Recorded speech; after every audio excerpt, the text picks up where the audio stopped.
नमस्कार दोस्तों, कैसे हो आप लोग। उम्मीद करती हूँ आप सभी लोग बहुत अच्छे होंगे। आप सभी का फिर से एक नई वीडियो में स्वागत है। क्या आपने कभी आटे में धागा लगाकर देखा है? ऐसे ही कुछ छोटे छोटे से किचन हैक का यूज करके आप भी अपने कामों को बहुत ही ज़्यादा आसान बना सकते हो। तो चलिए अब वीडियो को शुरू करते हैं। आज का जो सबसे पहला आइडिया है, जब हम आटा छानते हैं तो छन्नी में जल्दी से गिरता नहीं है आटा। इसके बाद आप इस तरह से 2 चूड़ी इसके अंदर डाल दीजिए और बहुत ही जल्दी आटा छन जाएगा। मिनटों भी नहीं लगेंगे आपको इस तरीके से ढेरों आटा छानने में। अगली जो ट्रिक है ये भी आपके बहुत काम आएगी। चलिए देख लेते हैं। यहाँ पर मैंने आटा लिया है और आज हम बिना हाथ लगाए आटा इस बोतल से गूँथेंगे। कैसे देखिएगा। ये देखिए, यहाँ पर मैंने एक साफ़ सुथरी बोतल ले ली है छोटी सी, और आटा में इस तरीके से बीच में हम थोड़ा सा जगह बना देंगे। यहाँ पर हमको थोड़ा सा पानी डालना है पहले। अब इसको देखिए, हम जैसे हाथ से पूरा गूँथते हैं बिल्कुल ऐसे ही चलाना है। फिर हमने थोड़ा सा पानी डाला और फिर बोतल से इसी तरीके से चलाते हुए पूरा मैं आटा इस तरीके से कर ली हूँ। मैंने बिल्कुल भी हाथ नहीं लगाया है। अब बारी आती है इसको हाथ से गूँथने की। तो इस तरीके से हम बोतल में ज़रा सा पानी लगाएं और पूरा आटा गूँथ कर तैयार हो गया है। अगर आपको टिप अच्छी लगे तो लाइक करना वीडियो को। अगली जो ट्रिक है ये भी बहुत काम आएगी आपको किचन में काम करते हुए। जब हम रोटी बनाते हैं तो जब भी चकला और बेलन बहुत पानी से गीला हो जाता है तो उस पर रोटियाँ चिपकने लगती हैं। थोड़ा सा सूखा आटा लगा के मसल दीजिए जिससे सूख जाएगा तुरंत। देखिए, यहाँ पर मैंने दोनों हाथ से लोई गोल किया है, जिससे कि एक हाथ से करते हैं तो उसमें हमारा ज़्यादा समय लगेगा। इस तरह से हमारी रोटी या पूड़ी बनाने में हमें दिक्कत नहीं होगी, फटाफट से हम अपना काम निपटा सकते हैं। फिर हमने इस तरह से लोई को थोड़ा बड़ा कर दिया है टिक्की को, और इस तरह से देखिए मैं थोड़ा सूखा आटा लगा के 2 लोई एक साथ में बेल रही हूँ, जिससे कि 2 पूड़ी या 2 रोटी बनानी है तो आप एक साथ इस तरीके से फटाफट से तैयार कर सकते हो। आपको बिल्कुल भी टेंशन लेने की ज़रूरत नहीं है कि बहुत ज़्यादा लोग बैठ गए हैं खाना खाने के लिए तो अकेले हम रोटी कैसे बेलेंगे। तो भाई अपना दिमाग लगाना पड़ता है कुछ ना कुछ, क्योंकि हर कोई हमेशा आपका साथ नहीं देगा। इसके बाद यहाँ पर देखिए, जैसे हमें बहुत ढेर सारी पूड़ी बनानी है तो उसके लिए हम एक एक लोई बैठकर घंटों काटते रहते हैं, हमारा हाथ दर्द करने लगता है। तो ये देखिए, चाहे कितना भी टाइट आटा हो, आप थोड़ा सा धागा ले लीजिए पतला वाला, और पहले आप आटे को रोल कर लीजिए जितना साइज में बनाना है लोई, और इस तरीके से आप धागे से एक एक करके लोइयाँ फटाफट से काट लीजिए। एकदम बराबर साइज की कटेंगी, ना ज़्यादा बड़ी और ना ज़्यादा छोटी। इसके बाद फटाफट इनको हम दबाएंगे इस तरह से प्रेस करके हाथों से, और ये बढ़िया गोल गोल सी आपकी टिकरियाँ बनकर तैयार हो गई हैं। आराम से आप पूड़ी रोटी बनाइए। मैंने बहुत सारे आइडिया शेयर किए हैं, जो भी आपको अच्छा लगे एक बार ट्राई करके देखना। इसके बाद क्या है, जब हम इस तरीके से चम्मच को गैस पर थोड़ा गर्म कर लेंगे तो हमको ये इस तरह से जमे हुए घी निकालने में बहुत आसानी होगी।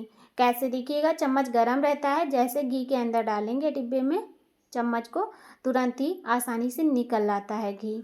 ये देखिए, सर्दी के मौसम में बहुत ज़्यादा डिब्बे में घी जम जाता है और निकालने में भी बहुत ज़्यादा हमें मशक्क़त करनी पड़ती है।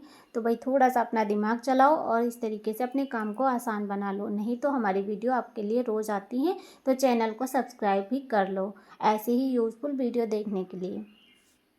अगली जो ट्रिक है, जो लेडीज़ लोग होती हैं, नेल पॉलिश लगाना तो बहुत पसंद है, लेकिन जब भी हम लोग नेल पॉलिश लगाती हैं तो इधर उधर गिर जाती है, या बाई चांस आपकी शीशी गिरकर टूट गई तो उससे भी बहुत नेल पॉलिश बिखर जाती है फर्श पे, जिसे हटाना बहुत मुश्किल होता है। लेकिन आपको बिल्कुल भी टेंशन नहीं लेना है। आपकी नेल पॉलिश गिर गई है तो उस पर इस तरीके से थोड़ा नमक डाल दीजिए। आप देखिए, यहाँ पर जैसे ही नमक डालेंगे नेल पॉलिश तुरंत की तुरंत पूरी हट जाएगी, बिल्कुल भी फर्श पे नहीं लगती है। चाहे तो आप ट्राई करके भी देख सकते हो। ये देखिए, मैंने आपको यहाँ तुरंत इस नेल पॉलिश को हटा के दिखाया है। आपको मेरी बात का यकीन नहीं तो आप खुद ट्राई करके देख लीजिएगा। इसके बाद अगली जो ट्रिक है ये भी आपके बहुत काम आएगी। जो हमारे घर में इस तरह से बचे कुचे शैम्पू के पाउच पड़े होते हैं, उनको हम बेकार समझकर फेंक देते हैं। कितना काम के हैं ये तो शायद आपको नहीं पता। तो ये देखिए, यहाँ पर मेरे पास केवल इतना ही पाउच था, बाकी मैं यूज कर चुकी हूँ। तो ये देखिए इस तरीके से कैंची से इसको मैंने चारों तरफ पाउच को काट दिया है। ये देखिए टेढ़ा मेढ़ा जैसा भी कट रहा है, इसे हमें कोई दिक्कत नहीं, बस हमें इसमें का जो शैम्पू है बचा हुआ उसको निकालना है।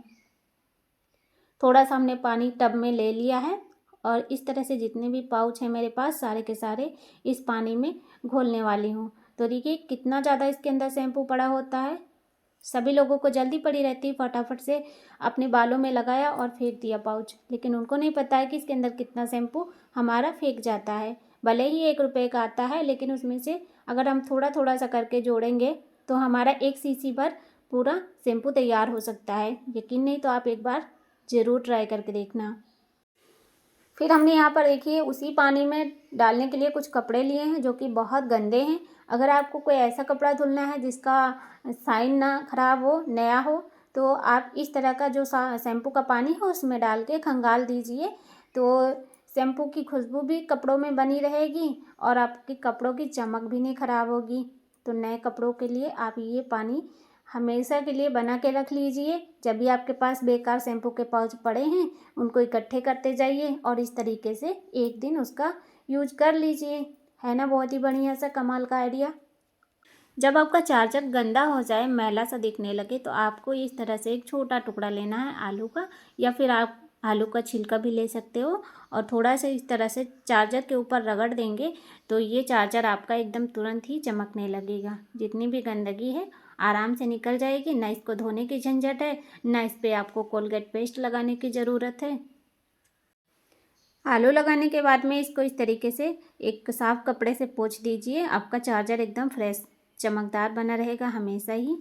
अब आपका चार्जर अगर गुम हो जाता है, गलती से इधर उधर में बदल जाता है, तो आप उस पर थोड़ा नेल पॉलिश लगाकर ऐसी कोई डिज़ाइन बना लो जिससे आपको पता चल सके। नहीं तो लीड बहुत जल्दी गुम हो जाती है। लापरवाही की वजह से हम इस चीज़ को अनदेखा करते हैं और हमें 4 पैसे खर्च भी करने पड़ जाते हैं।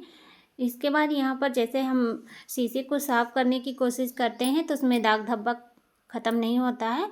तो इसके लिए थोड़ा सा आप इस पर नमक डाल दीजिए और थोड़ा सा विनेगर डाल के उसको इस तरीके से साफ़ कर लीजिए। शीशा तुरंत का तुरंत एकदम दाग धब्बे से एकदम चमक जाएगा। दाग धब्बे एकदम से ख़त्म ही हो जाएंगे। एक बार इसको भी ट्राई करके देखना, बहुत ही अच्छी ट्रिक है। अब मैं आपको एक छोटी सी सलाह देना चाहूँगी, चाहे तो मेरी ये बात मानिएगा अगर आपको पसंद आए तो जैसे महिलाएं लोग चूड़ी बहुत पसंद करती पहनना, ठीक है, पहनना अच्छी बात है, सब लोग पहनती हैं, मुझे भी बहुत पसंद है।